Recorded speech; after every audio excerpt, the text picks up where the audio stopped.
आज मी तुमच्यासाठी चटपटीत असा कोबीचा पराठा कसा करायचा ते सांगणार आहे बरं का।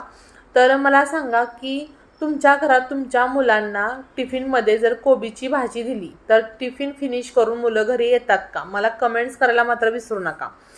तर आज आपण लहान मुलांना काय मोठ्यांना सुद्धा आवडेल असा आणि एकाच पराठ्यामध्ये पराठा आणि मोमोज सोबत चायनीज गोबी मंचुरियनचा फ्लेवर यामध्ये येणार आहे आणि हा पराठा कम थालीपीठ बनणार आहे बरं का।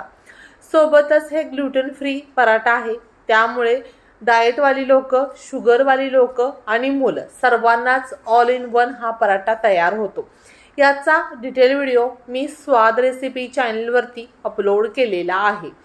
तर चॅनल सर्च करत असताना शमा शिकलगार, आधी स्वाद रेसिपी आणि मग शमा शिकलगार असं जर का तुम्ही सर्च